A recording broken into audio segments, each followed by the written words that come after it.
ପିଲାମାନେ ଆମେ ଆଜି ଝୁଲଣା ବହିର ପାଠ 1 ବିଷୟଟି ପଢ଼ିବା।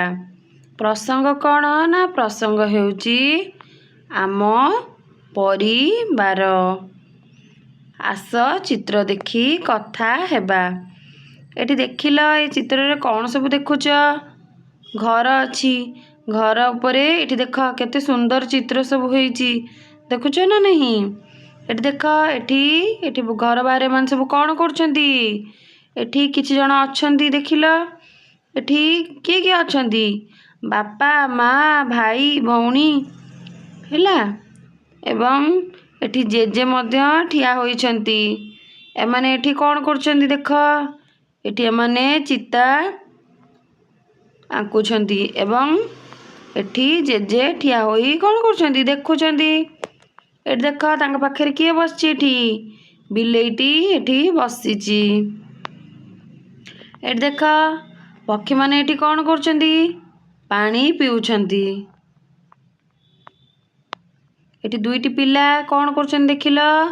ଏଠି ଦୁଇଟି ପିଲା ଖେଳୁଛନ୍ତି। ପାଖରେ ଏଠି ଦେଖ କିଏ ଏଠି ବସିଛି? ଗୋଟେ କୁକୁରଟି ବସିଛି। ଏଠି ମଧ୍ୟ ଫୁଲ ଗଛ ଅଛି। ପରବର୍ତ୍ତୀ ପେଜକୁ ଯିବା।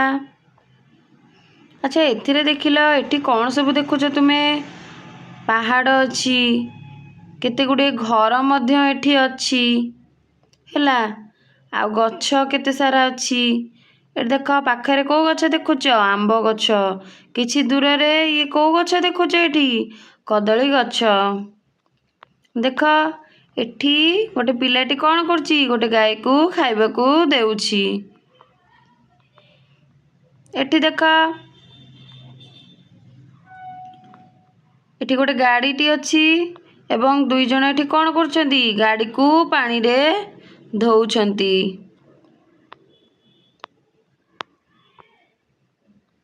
ଏଠି ଦେଖ ଗୋଟେ ଛୋଟ ଛୁଆଟେ ଏଠି କ'ଣ କରୁଛି? ଏଠି ଶୋଇଛି। ଏଠି ତାର ଜେଜେମା ତାକୁ କ'ଣ କରୁଛନ୍ତି? ଏଠି ତାକୁ ତେଲ ଲଗେଇ ଦଉଛନ୍ତି। ଏଠି ଦେଖ ଦୁଇଟା ପିଲା ଏଠି କ'ଣ କରୁଛନ୍ତି? ଏଠି ଖେଳୁଛନ୍ତି ଏବଂ ଗୋଟେ ଝିଅଟି ଏଠି କ'ଣ କରିଛି? ବସିଛି। ଏଠି କୋଉଥିରେ ବସିଛି? ହ୍ୱିଲ୍ ଚେୟାରରେ ବସିଛି। ଏଠି ଦେଖ ଏଠି ଦୁଇ ଜଣ ଠିଆ ହୋଇଛନ୍ତି। ବାପା ଓ ଝିଅ ଠିଆ ହୋଇଛନ୍ତି। ଏମାନେ କ'ଣ କରୁଛନ୍ତି? ବାପା କ'ଣ କରୁଛନ୍ତି? ଏଠି ତୁଳସୀ ଗଛରେ ଏଠି ପାଣି ଦଉଛନ୍ତି ଏବଂ ଝିଅଟି ହାତ ଯୋଡ଼ି ଠିଆ ହୋଇଛି। ପାଖରେ ସେ କ'ଣ କରିଛି? ଏଠି ଦୀପଟି ଲଗେଇଛି। ଏଠି ଦେଖ ପାଖରେ ତାର କ'ଣ ଅଛି? 1 ନମ୍ବର। ଆସ କଥା ହେବା। କ ନମ୍ବର ଦେଇଛି? ତୁମ ପରିବାରରେ ସବୁ କେଉଁମାନେ ସବୁ ରୁହନ୍ତି? ତୁମ ପରିବାରରେ କିଏ କିଏ ସବୁ ରୁହନ୍ତି କହିବ? ତୁମର ଜେଜେମା ଜେଜେବାପା, ତୁମର ବାପା, ତୁମର ମା, ତୁମେ, ତୁମର ଭାଇ ଭଉଣୀମାନେ, ତୁମର ଖୁଡ଼ି, ତୁମର ଦାଦା, ତୁମର ବଡ଼ ବାପା, ତୁମର ବଡ଼ ମା ଏବଂ ତାଙ୍କର ପିଲାମାନେ ବା ତୁମର ସେମାନେ କ'ଣ ହେବେ? ତୁମର ସେମାନେ ଭାଇ ଭଉଣୀ ହେବେ ହେଲା। ସବୁ ରୁହନ୍ତି। ଏମାନେ ସବୁ ରୁହନ୍ତି ନା ନାହିଁ ପରିବାରରେ? ତୁମେ ଏଇଟା କହିବ। ତୁମ ପରିବାରରେ ସବୁ ଯେଉଁମାନେ ଅଛନ୍ତି ସେମାନଙ୍କ ନାଁ ସବୁ ତୁମେ କହିବ। ଖ ନମ୍ବର। ତୁମ ପରିବାରରେ ସବୁଠାରୁ ବଡ଼ କିଏ? ତୁମ ପରିବାରରେ କିଏ ସବୁଠାରୁ ବଡ଼? ଜେଜେ ବାପା। ଗ ନମ୍ବର।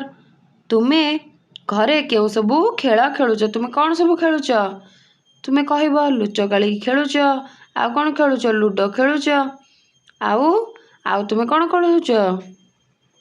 ସାପ ସିଡ଼ି ଖେଳୁଛ ଏବଂ ଅନ୍ୟ କେତେ ଗୁଡ଼ିଏ ଖେଳ ମଧ୍ୟ ତୁମେ ଖେଳ। ସେଗୁଡ଼ିକ ସବୁ ତୁମେ କହିବ। ଘ ନମ୍ବର ଦେଖ ତୁମ ଘରେ କିଏ କେଉଁ କାମ କରନ୍ତି? ତୁମ ଘରେ କିଏ କେଉଁ କାମ ସବୁ କରନ୍ତି? ତୁମେ କହିବ। ତୁମ ବାପା କ'ଣ କରନ୍ତି? ତୁମ ମା କ'ଣ କରନ୍ତି ହେଲା। ଆଉ ତୁମେ କ'ଣ କର ସବୁ କହିବ। ତୁମ ଘରେ ତୁମ ବାପା ଚାକିରି କରନ୍ତି ଏବଂ ତୁମ ମା କାମ କରନ୍ତି ବା କାହାର ମା ମାନେ ମଧ୍ୟ କ'ଣ କରନ୍ତି? ସବୁ ଚାକିରି ମଧ୍ୟ କରନ୍ତି। ସେଗୁଡ଼ିକ ତୁମେ କହିବ ଏବଂ ତୁମେ କ'ଣ କର? ତୁମେ ପାଠ ପଢ଼। ସେଗୁଡ଼ିକ ସବୁ କହିବ। 2 ନମ୍ବର। ସାଙ୍ଗସାଥୀଙ୍କ ସହ ତଳେ ଥିବା ଚିତ୍ରକୁ ନେଇ ଆଲୋଚନା କରି କୁହ। ଏଠି ଦେଖିଲ ଏ ଚିତ୍ରରେ କ'ଣ ସବୁ, ଏ ଚିତ୍ରରେ କିଏ କିଏ ଅଛନ୍ତି? କୁକୁଡ଼ାମାନେ ଅଛନ୍ତି ଏବଂ ତାଙ୍କ ଛୁଆମାନେ ଅଛନ୍ତି। ହେଲା, ଯେଭଳି ତୁମର ପରିବାର ଅଛି, ପଶୁପକ୍ଷୀମାନଙ୍କର ମଧ୍ୟ ପରିବାର ଅଛି। ହେଲା, ତୁମ ପରିବାର ସବୁ କେଉଁ କେଉଁମାନେ ରୁହନ୍ତି? ଯେଭଳି ଭାବରେ ତୁମର ବାପା ମା, ତୁମର ଭାଇ ଭଉଣୀ, ତୁମର ଜେଜେ ଜେଜେମା, ତୁମର ବଡ଼ ବାପା ବଡ଼ ମା, ତୁମର ଖୁଡ଼ି ଦାଦା, ଏମାନେ ସବୁ ତାଙ୍କର ପିଲାମାନେ ସବୁ ରୁହନ୍ତି ନା ନାହିଁ? ସେଇଭଳି ଭାବରେ ତୁମର ଯେପରି ଭାବରେ ପରିବାର ଅଛି, ସେହିପରି ଭାବରେ ପଶୁପକ୍ଷୀଙ୍କର ମଧ୍ୟ ପରିବାର ଅଛି। ଆଉ ଗୋଟେ ଚିତ୍ର ଏଠି ଦେଖ, ହାତୀମାନେ ଠିଆ ହୋଇଛନ୍ତି ଏବଂ ତାଙ୍କର ଛୁଆ ଏଠି ଅଛି। 3 ନମ୍ବର ଦେଖ କ'ଣ ଦେଇଛି, ଆସ ବିନ୍ଦୁ ଯୋଡ଼ିବା। ଦେଖ, ବିନ୍ଦୁକୁ ବିନ୍ଦୁ ଯୋଡ଼ି କ'ଣ କରିବ? ଗାର ଟାଣିବ। ଏଇଭଳି ଭାବରେ ଗାର ଟାଣିବ। ହେଲା, ସୁନ୍ଦର ଭାବରେ ଗାର ଟାଣିବ। ହେଲା, 4 ନମ୍ବର କ'ଣ ଦେଇଛି ଦେଖିବା, ଚିତ୍ରରେ ରଙ୍ଗ ଦେବା। ଏଇଟା କେଉଁ ଚିତ୍ର ଦେଖିଲ? ଏଇଟା ହେଉଛି ଗୋଟେ ଗୁଡ଼ିର ଚିତ୍ର। ତୁମେ ତୁମ ମନପସନ୍ଦର ରଙ୍ଗ ଦେଇପାରିବ। 5 ନମ୍ବର ଏଠି କ'ଣ ଦେଇଛି, ଚିତ୍ର ଗୁଡ଼ିକର ନାମ କହିବା। ଏଇଟା କ'ଣ? ଚପଲ, ଚକ, ଖଟ, ଟଗର। 6 ନମ୍ବର ଆସ ବିନ୍ଦୁ ଯୋଡ଼ିବା। ବିନ୍ଦୁକୁ ବିନ୍ଦୁ ଯୋଡ଼ି ଆମେ କ'ଣ କରିବା? ଗାର ଟାଣିବା। ଏଇଭଳି ଭାବରେ ତୁମକୁ ଗାର ଟାଣିବାର ଅଛି। ହେଲା,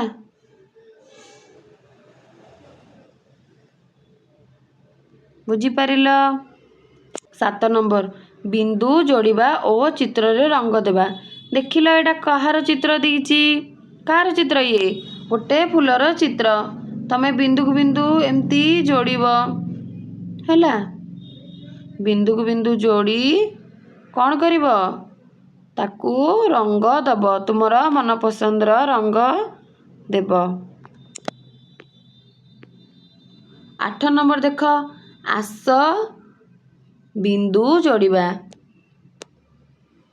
ବିନ୍ଦୁ ଯୋଡ଼ିବା, ଚାଲ। ଯେଉଁଭଳି ଭାବରେ ଦେଇଛି ସେଇଭଳି ଭାବରେ ଆମକୁ ବିନ୍ଦୁକୁ ବିନ୍ଦୁ ଯୋଡ଼ି ଗାର ଟାଣିବାର ଅଛି। ଦେଖ, ଏଇଭଳି ଭାବରେ ତୁମକୁ ଗାର ଟାଣିବାର ଅଛି। ହେଲା,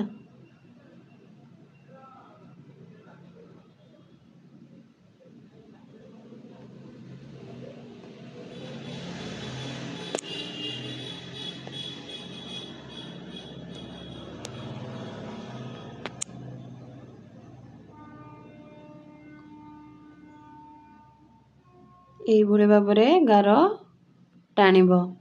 ହେଲା, 9 ନମ୍ବର ଶବ୍ଦର ଖେଳ। ତଳେ ଲେଖାଯାଇଥିବା ଶବ୍ଦରେ ପେନସିଲ ମଡ଼ାଇ ଶବ୍ଦଗୁଡ଼ିକ ଲେଖିବା। ଇଏ କିଏ ଦେଖିଲ? ଇଏ କିଏ? ଇଏ ହେଉଛନ୍ତି ତୁମର ବାପା। ଏଠି ବିନ୍ଦୁକୁ ବିନ୍ଦୁ ଯୋଡ଼ି ବାପା ଲେଖିବ। ହେଲା, ଲେଖିବା, ଚାଲ।ବରେ ଆକାର ବା, ପରେ ଆକାର ପା, ବାପା।